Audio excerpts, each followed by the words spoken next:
Hello YouTube, I hope you're doing amazing. Happy Friday. Today I want to talk about consistency. You've heard over and over again, the people who get the results and maintain the results and grow their results even further are the people who stay consistent. They're the people who show up when they're bored. They're the people who show up when they don't feel like showing up. They just do it anyway. They stay consistent. And that's one of the reasons why the personal development work very often evolves around becoming the person who just naturally does the thing. So it doesn't feel like you're acting out of alignment. You become the person first and then you act in accordance with that and you get the results. Now, in reality, it's more fluid.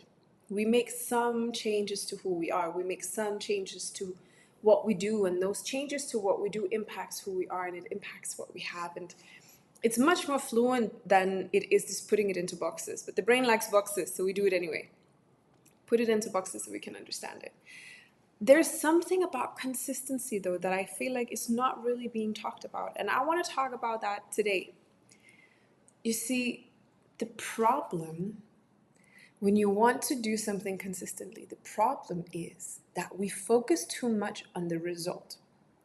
And we do something and we feel like this is really hard, but I'm not seeing the result. So I'm going to stop doing the thing that's hard. And that's the wrong way to go about it. You should completely neglect the result for the period of time that you start something new. Whenever we start something new, imagine you start learning a new language. All the words that suddenly you put these words into your mouth and they feel weird, they sound weird. You don't know if people are going to understand them. It's hard to memorize them. And even just putting the effort into starting to learn this language is a hassle. You're like, I'm never gonna be fluent in this. This language is this crazy. I don't understand anything. Or you practice it for a while and then you're like, it's boring now, right? I did the parts that I feel like, okay, now I can have like small conversation here and there. It's getting boring. I don't want to continue this. And you stop doing it. And you just have this much of a result. And the thing is that we focus too much on the outcome. We focus so much on the outcome and we're comparing the outcome to what we're doing. Now, in the first long period of time, what we're doing is going to feel hard. It's going to be draining. Eventually, it's going to be boring. We're going to have enough of it. And we compare all of that to result that we have. But the result we have is tiny. It's a tiny result. All of this effort, all of this pain, all of this hassle, all of this, it's so hard. And only got this much, it's not worth it. And then we bounce back. What we need to do instead is focus on the dogs are here. What we need to focus on is on the doing and on the staying with this work of doing and applying and learning for it to stick. We sit with it for long enough for it to become part of who we are. And the thing about having it being part of who we are should be the result that we're looking for. We should not be looking for the outcome of that. So if you change your approach to what you're doing and what you're expecting from it and why you're doing it, then now you start acting more consistently because you understand that there's work in just getting that part internalized. It's like climbing a mountain, and it's like the beginning of the mountain is so steep, you feel like you will never get to the top. But the work is just getting through that steep part first. Because once you're through the steep part, you'll still be climbing, but it's going to feel easier. It's going to feel like less of a hard journey, and eventually you'll reach the top still. So if we just focus on what's in front of us, what you need to do with your consistency is work on it to become consistent. Don't work on it. Don't start your process thinking that this needs to create my outcome. Let's take fitness as an example. Let's say you want your dream body. You've decided this is the dream body that I want. I want my body to look like this. So I'm going to stop eating all the things that I love. And I'm going to start going to the gym 6 times per week. I'm going to kill myself and I'm going to feel sore and I'm going to feel drained and I'm going to be in an extreme calorie deficit because then I can get this body. But this body is not created from torturing yourself. This body is created from creating a life where you can be consistent for long enough for that body to come.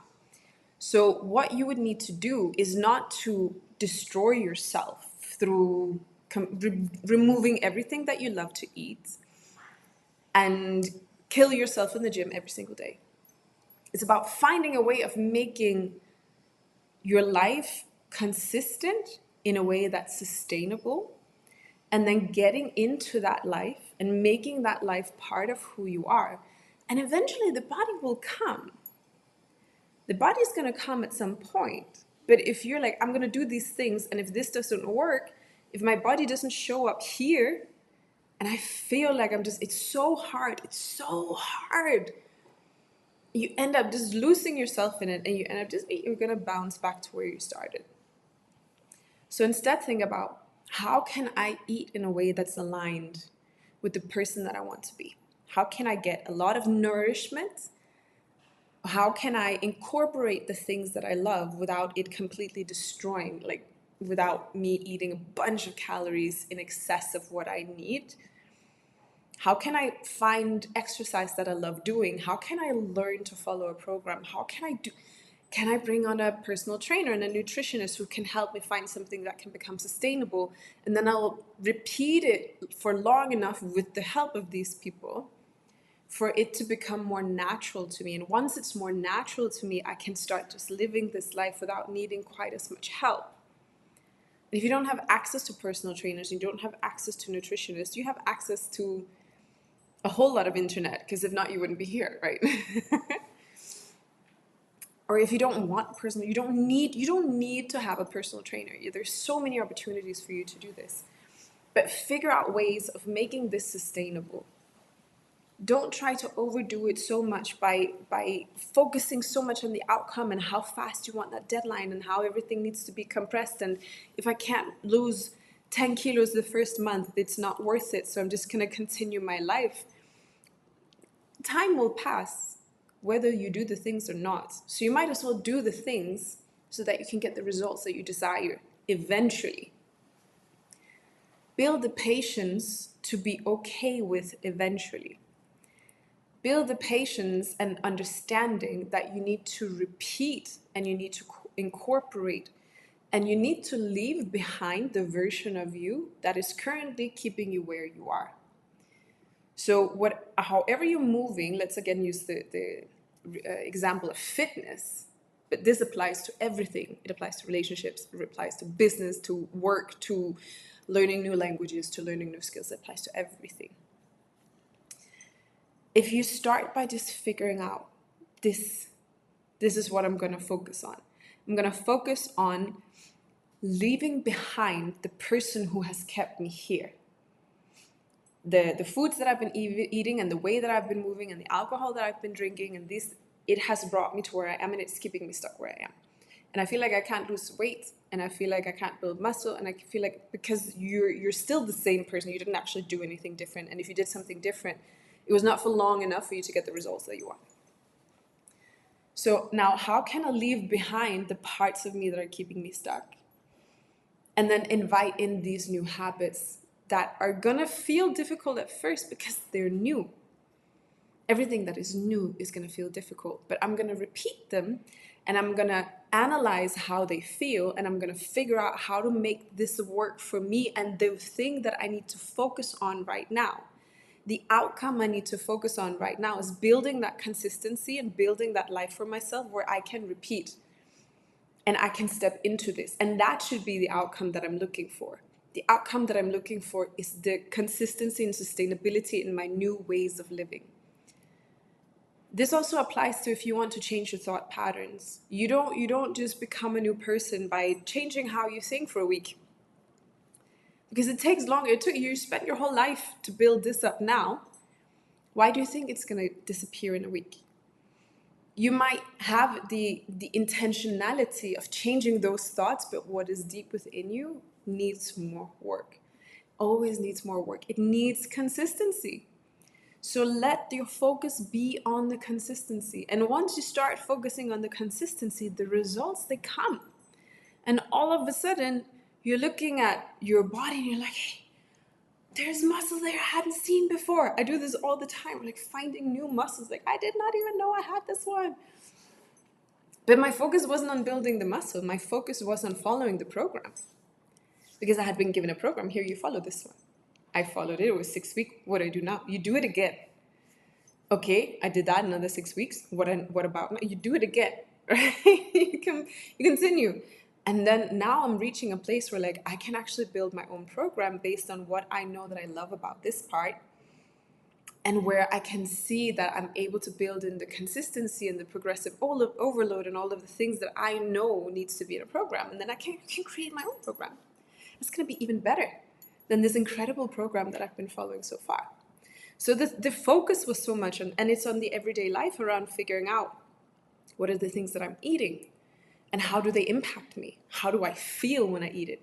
How do I feel leading up to eating something? How do I feel while I'm eating it? What does it feel like when all of these happy hormones are being released in my body because I'm eating something that I love?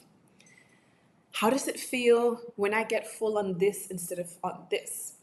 If I get full on like vegetables and chickpeas, it's a very different feeling than if I get full on pizza. How does that feel? And how does it feel afterwards? How do I feel an hour after eating? Not when I'm eating, how do I feel an hour after eating? Do I feel replenished? Do I feel happy? Do I feel excited? Do I feel satisfied? Or do I feel like I need a nap? Do I feel bloated? Do I feel like I don't want to leave the house? How do I feel the day after? Do I feel heavy in my body? Do I feel energized? So paying a lot of attention to that, and then start moving towards eating habits and patterns that spend more time in the where I'm spending more time in feeling satisfied and nourished and happy and energetic, and a lot less time in the, oh, I shouldn't have eaten that, right? Still get that sometimes. So once you create that, and your focus has been on just let me find something that can be consistent and sustainable and that is aligned with the result that I want to have. Now things will just come. Now things just naturally appear. And you see it everywhere else in life as well. You see it in everything. It's the same with when you're learning a language. It is so hard in the beginning. Memorizing it, saying it feels weird, it sounds weird, everything is weird about it. All of a sudden you can say sentences. All of a sudden, those sentences, you don't even have to think about it. You don't have to sit and formulate and be like, oh, what was it? What was that word? I don't know. I want to say this thing. I don't know that word. Now it becomes more like, I know these words. I'll make do. I figured they will understand me. You try it out. You speak with locals, And then eventually it becomes much more fluent. You just have conversation. It feels a lot less hard. So even though there's still a lot of work for you to do to become fully fluent, it's a lot less work. But most people give up. And honestly, when it comes to learning languages, I'm really good at the beginning. I'm very bad at keeping it up, right? Because I don't have that necessarily desired outcome. Oh, I want to be fluent in French. Well, yeah, that would be cool, but there's a lot of other things I'd rather spend my time on, right? So it's about also making sure that the thing that you want to change, what you want in the end, needs to be aligned with wanting to put in all of this effort. Because if even though your focus is on, I want to make this consistent, even though your focus is on, I want to incorporate these habits. If the end result of that is not very important to you, you're not going to want to put in that work to make the habits consistent. So there needs to be a play between the two. There needs to be a motivation, but you need to not put your efforts against that motivation. You need to not compare that motivation with the efforts. What you need to compare that to is how can I make it consistent? That needs to be the goal. It's not like I want this thing and I just got to do this over and over again. Focus on the progress. Focus on the process. Focus on becoming the person. And everything else will align. I hope this was useful. I appreciate you for being here. Big shout out to Victoria, who's always in my comments. I appreciate you so much. And to everyone else who's checking in regularly. Even though I don't see you in my comments, I appreciate you. I hope you all have a wonderful weekend, and I'll see you all on Monday. Bye.